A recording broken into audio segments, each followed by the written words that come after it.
보험지식 저장소의 최민수입니다. 우선 요즘 제 채널에 구독자분들이 정말 많이 늘어나고 있습니다. 대단히 감사드리고요. 여러분들이 제 채널을 찾아주시는 만큼 저 역시 영상을 한 편 한 편 찍을 때마다 정말 최선을 다해야 된다는 그런 생각을 많이 하게 되는 요즘입니다. 자, 오늘 영상의 주제는요. 제가 바로 얼마 전에 상담해 드린 사고 내용입니다. 먼저 사진을 한번 보시겠습니다. 자, 어떤가요? 차량 파손 사진을 보시니까 차가 굉장히 많이 망가졌죠. 이 사고 내용은요, 이분이 고속도로 주행 중에 후미치도를 당했다고 합니다. 고속도로 정체 구간에서 이 피해자분은 안전하게 앞차와의 거리를 지키고 정차를 하셨는데 후행하는 뒷차가 뒤늦게 발견해서 브레이크를 늦게 밟다 보니까 아마 그 자신도 사고를 피하지 못할 거를 인식을 하셨는지 마지막에 핸들을 좌측으로 확 틀으신 것 같아요. 그래서 사진을 보시면 운전석 뒤쪽에 굉장히 강한 충격을 받았다는 것을 알 수 있습니다. 당연히 운전자분은 큰 충격을 받으셨을 것이고요. 이 차는 안타깝게도 폐차가 되었다고 합니다. 중고가액으로 약 650만원 정도 인정을 받았다고 말씀을 하세요.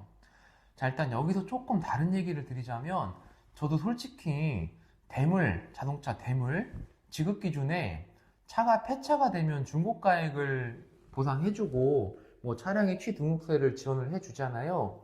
저는 솔직히 이 부분이 문제가 많다고 생각합니다. 왜 그러냐면 이 자동차가 폐차가 됐다. 그러니 그 차의 중고가액을 보상해주겠다. 이건 얼핏 들으면 상당히 합리적이거든요. 왜냐하면 그 물건의 값어치가 뭐 100만 원인데 우리가 100만 원 줄게. 이러면 맞는 얘기 같지만 현실은 사실 그렇지가 않죠. 이 차주가 이 차에 대한 어떤 애정이 있을 수도 있는 것이고, 그리고 중고가액을 보상받는다고 해서 원래 본인이 타고 다니던 차와 똑같은 자동차를 구매를 할 수도 없거니와 구매를 한다고 해도 또 사러 가야 되는 번거로움, 이런 부분까지 발생을 하거든요. 그런데 이렇게 금전적으로 산정되지 않는 이런 어려움들은 아예 보상에서 제외가 되고 그냥 그 차 중고가액이 얼마니까 차량 가격을 줄게. 다시 한번 말씀드리지만 합리적인 것 같지만 저는 전혀 그렇지가 않다고 생각됩니다. 분명히 개선이 되어야 될 부분입니다. 하지만 오늘 영상에서는 이게 주제가 아니기 때문에 이 부분은 넘어가도록 하겠습니다. 자, 아무튼 이 피해자분께서요, 이렇게 큰 사고를 당하셨는데도 불구하고 정말 다행인 점은 진단이 2주가 나왔다는 점이에요. 다행히 큰 부상으로 이렇게 이어지진 않으신 거죠. 하지만 피해자분은 몸이 워낙 아프셨기 때문에 병원에 입원을 하셨고요. 요즘 근데 병원에 입원을 해도 5일밖에 입원이 안 되잖아요. 그래서 5일 있다가 퇴원을 하셨고 현재는 퇴원 이후에 약 3주 정도 한의원으로 통원 치료를 받고 있다고 합니다. 몸의 증상을 여쭤보니까 앉아있으면 힘들고, 그리고 특정 자세를 취했을 때 그 자세를 유지하기 힘들 만큼 몸이 아프다, 뭐 이런 말씀을 좀 하셨는데요. 정확하진 않지만 제가 보기에는 전형적인 디스크 증상입니다. 제가 이분한테 여쭤봤죠. 혹시 정밀 검사를 해보셨나요? 했더니 아직 못했다고 합니다. 왜 그러냐면 본인이 입원했던 병원이나 지금 다니고 있는 한의원이 MRI 같은 정밀 검사 기계가 없는 곳이에요. 그러다 보니까 의사분한테 허리가 아픕니다 라고 말을 해도 그냥 뭐 침치료 꾸준히 받으시면 좋아지실 거예요. 뭐 이 정도의 얘기만 이렇게 들으신 거죠. 그래서 저는 일단 이분에게 말씀드리기를, 척추가 아프시면, 허리가 아프시면 척추 전문의를 찾아가시는 게 맞다, 이 말씀을 드렸는데요. 여기서 여러분들이 오해하시면 안 되는 게, 우리한테 보통 한의원은 굉장히 좋은 이미지로 각인되어 있거든요. 한의원의 치료 방식은 어떤 첩약으로 병의 이제 근원을 낫게 하고, 또 침치료로 마찬가지로 몸의 원기를 회복하고 정말 말 그대로 병의 근본을 다스리는, 세계적으로 인정을 받고 있는 훌륭한 치료법입니다. 그래서 많이 한의원을 선택을 하시는데요. 디스크가 안 좋으신 경우는 디스크 전문 병원을 가셔서 척추 전문의에게 진단을 받으시는 게 저는 조금 더 유리하다고 생각을 합니다. 비유를 드리자면 여러분들이 뇌가 이상이 있으면 어떤 의사를 찾아가야 되나요? 뇌 전문의를 찾아가셔야 되겠죠.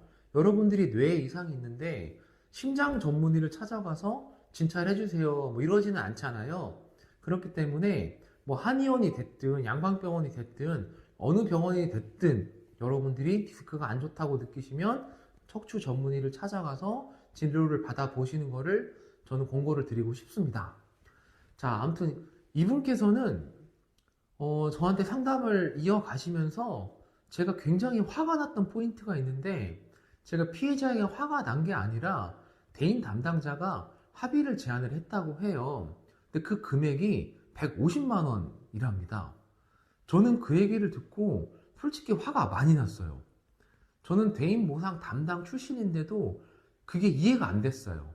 사고가 이렇게 큰데 피해자가 합의를 먼저 하겠다라고 말을 한 것도 아니고 보상금이 얼마냐고 물어본 것도 아닌데, 담당자가 그냥 진단 2주니까 위자료 5일간 입원 휴업손해, 지금까지 병원 다니신 거 기타 손해배상금, 그리고 보험회사 내부 지급 기준에 따라서 향후치료비 산정을 해서 제한을 했겠죠.